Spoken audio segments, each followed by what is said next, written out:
Olá pessoal, na aula de hoje a gente vai ver as situações em que o limite não existe, né?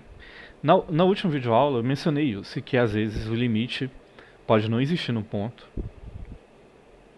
e o valor da função, se existe ali ou não, não vai influenciar, né? Às vezes o valor da função existe no ponto e o limite não existe, e às vezes o valor da função não existe e o limite também não existe, tá? Mas tem situações em que o limite não existe. E hoje a gente vai ver o que acontece com a função para o limite não existir, tá bom? Então, vamos aumentar aqui o zoom. Então temos aí uma função, gente, que é a função sinal de x. É uma função que talvez vocês nunca tenham visto na vida até hoje. A função é definida da seguinte forma. Ela é menos 1, ela vale menos 1 se x for menor que zero. Então, para números negativos, o sinal, a gente diz que o sinal do número é negativo, né? Tem um sinal negativo. Então, para a gente simbolizar isso, numericamente a gente diz que o valor da função sinal de x vale menos 1.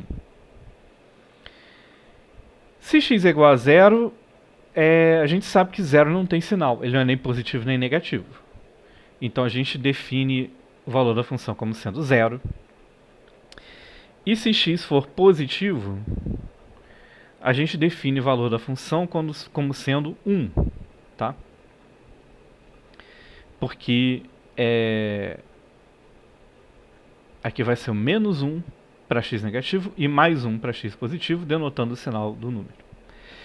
Isso equivale, matematicamente, a gente dizer que o sinal de x é igual a zero se x for igual a zero, ou x por módulo de x se x for diferente de zero. Certo, turma? Imagina que eu estou assim, x por um x positivo. Vamos pegar aqui x igual a 3. Quanto que vale 3 dividido pelo módulo de 3? É a mesma coisa que dividir 3 por 3, que vai dar 1, né? Que é o nosso valor aqui do sinal. Agora vamos pegar um x negativo, menos 2, por exemplo. Então a gente teria aqui menos 2 em cima, dividido pelo módulo de menos 2. O módulo de menos 2 dá 2. Então vai dar menos 2 sobre 2, que dá menos 1, tá? Então isso aqui é equivalente a isso daqui. Tá? Se não entenderam, peguem aí valores de x positivos e negativos, vocês vão ver que vai dar a mesma coisa que isso daqui. Muito bem. E essa definição aqui tem a vantagem de poder ser estendida para números complexos, tá? Então, se você pega um número complexo qualquer, vamos dizer que você queira saber o sinal complexo de um número complexo. É só você pegar esse número e dividir pelo módulo dele. E aí você vai ter o sinal complexo. Vai ser um número que é unitário, tá no círculo unitário no plano complexo, e que vai ser o sinal complexo daquele número. Mas isso daí, gente, a gente é a última vez que eu estou mencionando isso aqui no curso de cálculo, provavelmente, porque o curso de cálculo a gente lida só com números reais, né? Talvez mais à frente na vida de vocês vejam isso de novo. Talvez não, mas de qualquer forma tá essa ideia aqui já apresentada para vocês, tá? Muito bem, então como é que é o gráfico dessa função? O gráfico dessa função é mais ou menos como uma função escada, né? A gente tem um degrau aqui. Porque para x menor que zero, ela vale menos 1, né? Então a gente vê que é uma constante, menos 1, mas ela é aberta aqui. Fechada aqui no zero, que para x igual a zero, o valor é exatamente igual a zero. E aqui é aberta e segue valor constante igual a 1 para x positivo, né? Então a gente tem esse degrauzinho e daqui para cá ela pula de valor. Esse é o gráfico da função. Muito bem. Qual é o limite quando x tende a zero do sinal de x? Eis a grande questão. Como que a gente calcularia o limite aqui em x igual a zero? Antes de a gente ver o quadro, vamos só pensar um pouco. Será que eu aproximando x de zero pelos dois lados, né? o valor da f vindo pelos dois lados está indo para o mesmo valor? Será, gente? Porque para o limite existir, né, o valor da f tem que estar vindo assim para o mesmo valor vindo pelos dois lados. E é isso que está acontecendo aqui? O que vocês acham? Então, olha o que acontece. Se a gente pegar valores positivos de x, quer dizer, valores de x vindo pela direita do ponto x igual a zero, parece que o sinal de x se aproxima de 1, certo, turma? Olha só. Se a gente olhar de novo aqui nesse gráfico, se eu vir o valor de x se aproximando de zero pela direita, ou seja, valores positivos de x, o valor da f parece que está vindo para 1, né? Mas se a gente pegar valores de x se aproximando de zero pela esquerda, ou seja, valores negativos de x, parece que a f está se aproximando de menos 1. Então, vindo por direções diferentes, a f está se aproximando de valores diferentes, né? Então, isso quer dizer que essa função sinal de x, ela não se aproxima de valor único quando x se aproxima de zero. Pela direita ela se aproxima de 1, pela esquerda se aproxima de menos 1. Então não é um valor único. Então, por conta disso, a gente diz que esse limite, quando x tende a zero da função sinal de x, esse limite não existe. Tá? Então, uma outra maneira a gente ver, também informal, tá?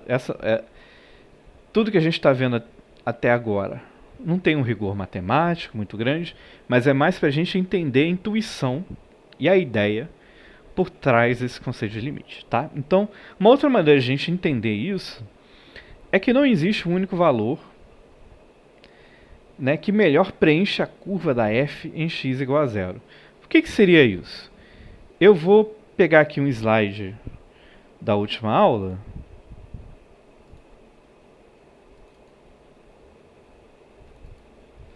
Né, que seria dessa função aqui. Olha só, se a gente para calcular o limite quando x tende a 1, a gente tem um buraco aqui. Então o limite vai ser só tapar esse buraco. Vai ser o valor que melhor preenche a curva, né? Vindo pelos dois lados. É só tapar o buraco e idem para cá. Porque se eu quero calcular o limite quando x tende a 2 da f, basta tapar esse buraco aqui, tá? Portanto, se o limite também pode ser entendido dessa forma, como o valor que melhor preenche a curva da f ali naquele ponto. Nem sempre, gente, deixa eu aqui abrir um parênteses agora. Nem sempre a f vai ser bonitinha assim, desse jeito, como a gente está aqui. Pode ser que a f seja cheia de buracos. E não existe assim, não tem como eu falar de valor que melhor preenche, porque ela já é cheia de buracos antes de chegar. Mas aqui, como ela é bem contínua, né? Não tem buraco nenhum antes e depois, eu sei que aqui tem um valor que melhor preencheria essa curva. Tá? Por isso que eu estou falando de função que é cheia de buracos, a gente vai ver ainda mais à frente no curso. Mas é que, só para vocês saberem que existem funções horrorosas no mundo, tá, gente? Nem toda função é bonitinha assim, desse jeito que era uma linha contínua, tá? A gente vai ver isso mais à frente. Na verdade, se fosse pegar aleatoriamente uma função, ela seria cheia de buracos. Só que as funções que a gente vê na maior parte das aplicações e exercícios, né? E questões de prova, elas não são assim cheias de buracos, a não ser uma questão ou outra que na prova pode cair. Mas em geral o que a gente vê são funções que são contínuas por partes, né? Ela tem pedaços onde elas são contínuas e não é cheio de buracos em todo ponto. Mas só para você saber que isso existe, tá? Então essa noção que eu estou falando de função que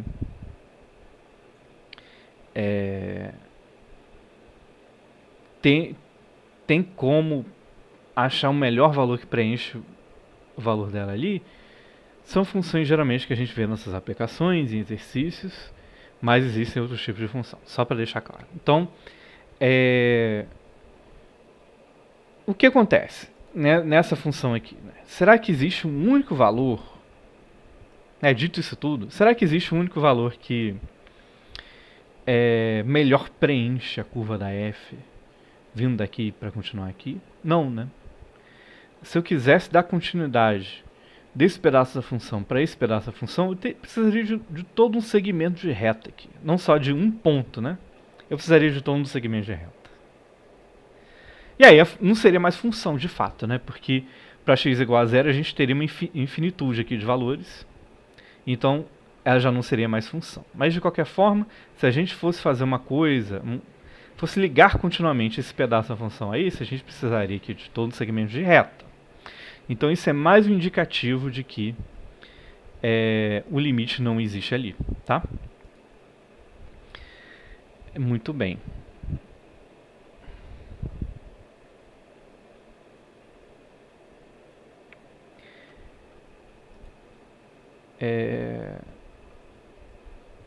E é isso que está dito aqui no quadro. Então, ainda uma outra forma de entender é o seguinte.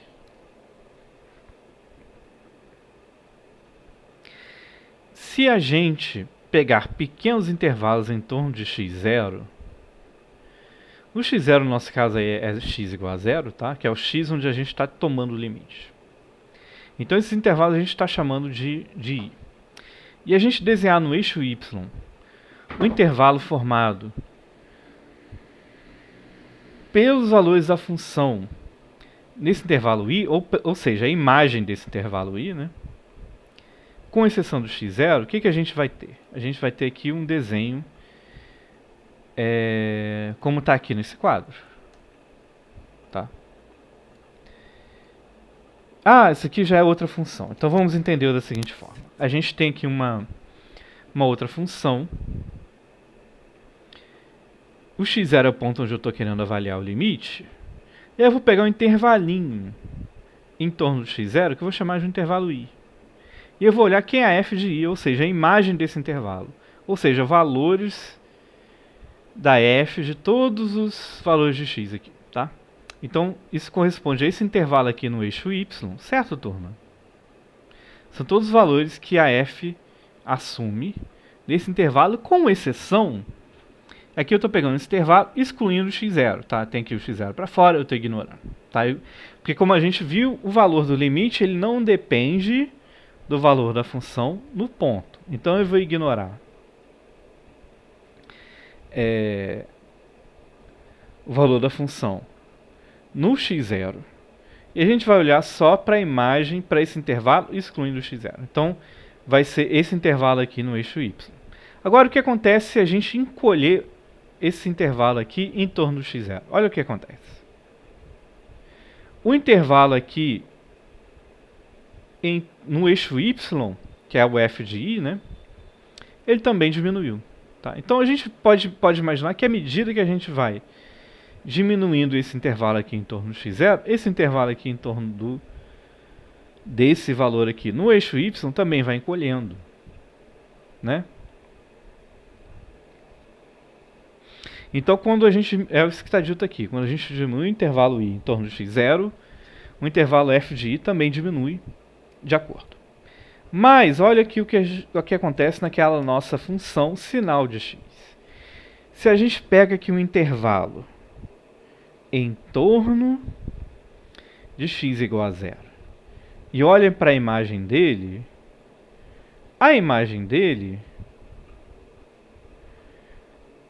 na verdade, vai ser só esse ponto aqui, esse ponto aqui e esse. Né? Vão ser 3 pontos isolados, mas que a gente fosse juntar tudo em um intervalo só, a gente teria esse intervalo que vai de menos 1 a 1. O que acontece se a gente encolhe esse intervalo aqui? Se a gente diminui esse intervalo, não importa. Esse intervalo aqui, no eixo y, continua indo de menos 1 a 1. Tá? Porque ainda vão ter valores negativos aqui, valores positivos aqui. Aliás, eu falei que o zero estava aqui, é mentira, o zero não está na imagem. Não estaria na imagem, a imagem seria só um menos 1 e só 1. Mas enfim, porque a gente está excluindo o valor de f de zero. Beleza. Então, gente, encolher no intervalo, a gente teria valores negativos aqui. Para todos os valores negativos, o valor da função é menos 1. A gente teria valores positivos aqui. Para todos os valores positivos, o valor da função é 1. Né? Então, o intervalão aqui, que contém esses dois valores, ainda continua indo de menos 1 a 1. Mesmo a gente tendo encolhido o intervalo no eixo x. A gente escolheu o intervalo no eixo x. O intervalo no eixo y não diminuiu. Então, esse é mais um motivo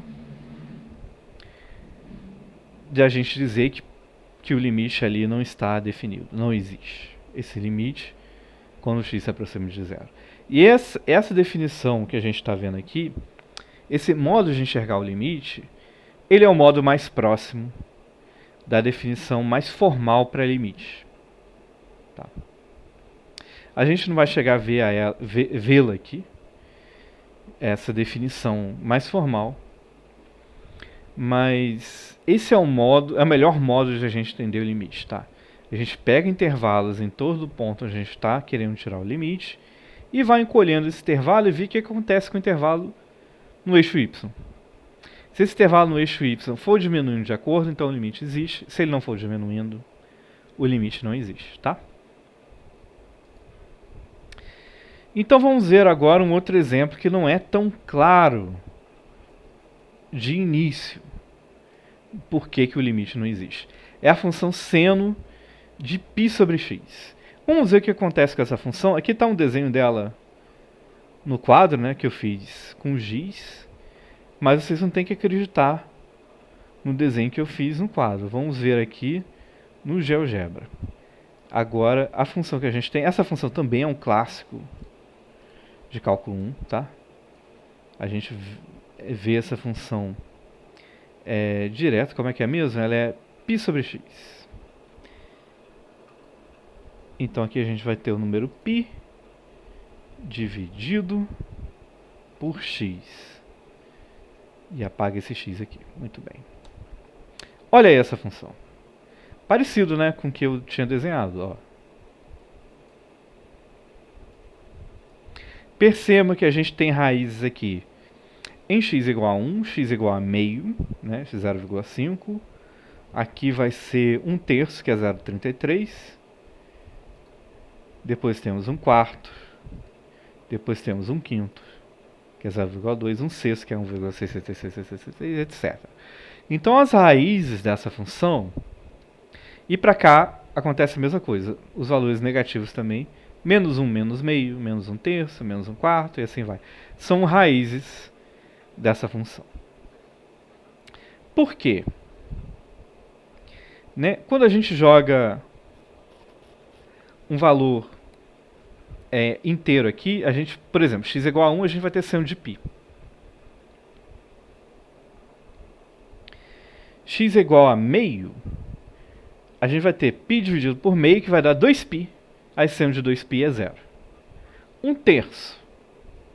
A gente vai ter aqui seno de 3π, que vai dar 0. Lembrando que cada π, gente, para quem ainda tem dificuldade de pensar em radianos, cada π corresponde a 180 graus. Então, seno de 180 graus é 0. Aí, dividido por meio, vai dar seno de 2π, que é 360 graus. Seno de 360 vai dar 0. Dividido por 1/3 vai dar seno de 3π, que vai dar 540 graus, que é o 360, mais o 180 graus, de novo. Vai dar 0 de novo. Então, quando a gente tem aqui x igual a 1 sobre um número inteiro, o seno disso aqui vai dar 0, tá? Então as raízes vão ser 1, 1 meio, 1/3, 1/4, 1/5. 1/6, 1/7, 1/8, 1/9, 1/10 e assim vai. E mais ou menos isso, né? Mais ou menos 1, mais ou menos meio, mais ou menos 1/3, assim vai. Essas são as raízes dessa função. O que acontece com ela quando o x vai crescendo, né? Ela vai se aproximando de 0.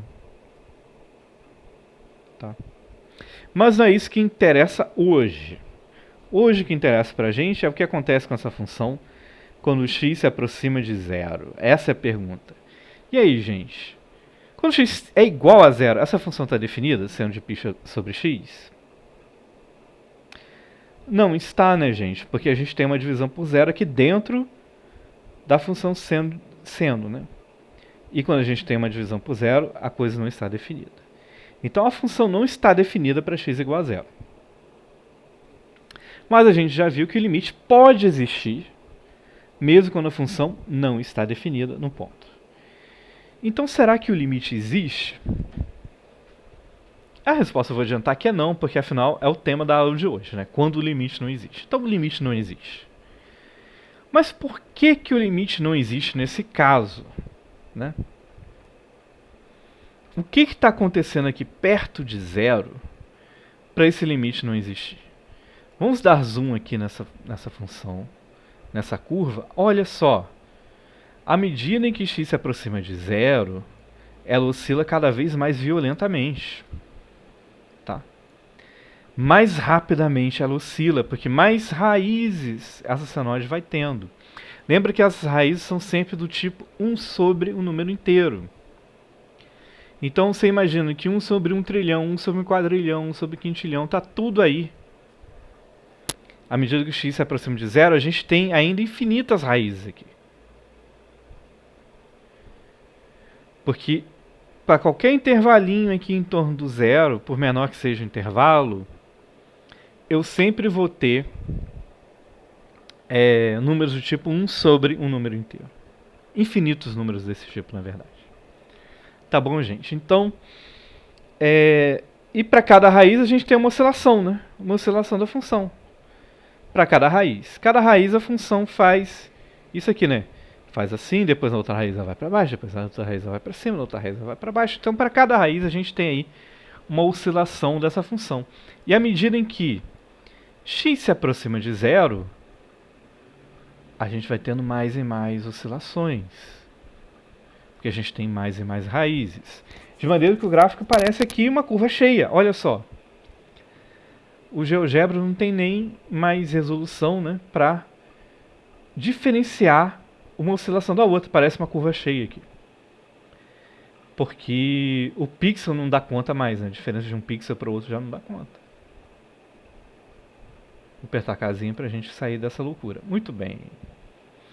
Então,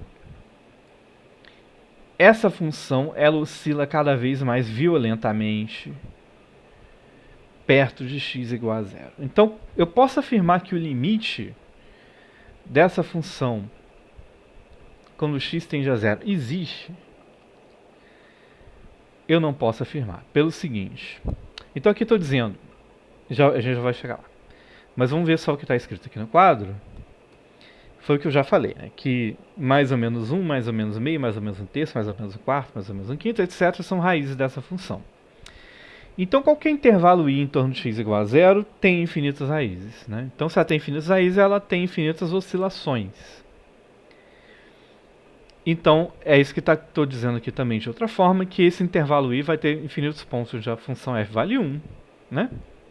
E infinitos pontos onde ela vale menos 1 por causa das oscilações. Seguindo para o próximo quadro, então o que a gente tem aqui é o seguinte. Se a gente for fazer aquele lance de tomar intervalos, né, em torno de x igual a zero e ir diminuindo, a gente pode ver que o intervalo em torno do eixo y não vai mudar, porque os valores, para qualquer intervalinho que eu pegar aqui em torno do zero, os valores da f sempre vão continuar indo de menos 1 a 1. Né? A gente for aproximando aqui, aproximando, se eu pudesse aproximar só o eixo x, não aproximar o eixo y, acho que tem como fazer isso. Não, exibir eixos é outra coisa. Configurações, aqui x mínimo. Menos 1, não. Menos 1. Ah, não, esse é o x. Então eu quero assim, menos 0,0001. Por exemplo, aqui eu quero 0,0001. E o y eu quero que vá de menos 1 até 1, tá? Aliás, vamos pegar menos 1.1, só para vocês verem que vai exatamente até 1, né? Então, vou fechar aqui a configuração. Tá aqui o gráfico, tá, gente? Eu tô pegando x, o gráfico é só um retângulo verde, de tanto que essa função oscila. Mas percebam que, nesse intervalo que já está bem próximo de 0, 0,0001, né? Menos 0,0001 até 0,0001, os valores de y continuam indo de menos 1 a 1. Isso não muda, porque tem infinitas oscilações aí. Se eu pegar x mais próximo ainda, não vai adiantar nada. Vou colocar mais 3 zeros aqui. Mais 3 zeros aqui. Não adianta nada, não muda nada. O y continua indo de menos 1 a 1. Então a gente pode ver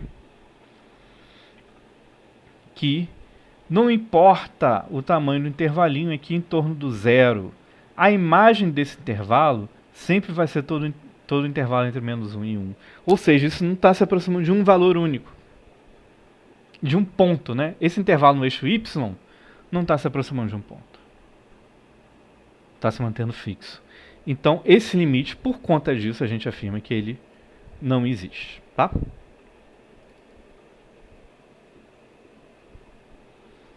Limite quando x tende a zero, do seno de π sobre x não existe. Então, em resumo, a gente viu dois casos em que o limite não existe. Um porque o limite vindo por um lado é diferente do limite vindo pelo outro. Então, o valor do limite em si não é um valor único, então ele não existe. E o outro caso é que é uma função que oscila demais, e por conta disso, à medida que a gente aproxima um intervalinho em torno do x igual a zero, a imagem desse intervalo, ou seja, o intervalo correspondente no eixo y, não vai se aproximando de um ponto, continua sendo um intervalo fixo, tá? Por isso que o limite não existe. Então isso conclui o vídeo de hoje. Até o próximo vídeo. Um abraço para todo mundo.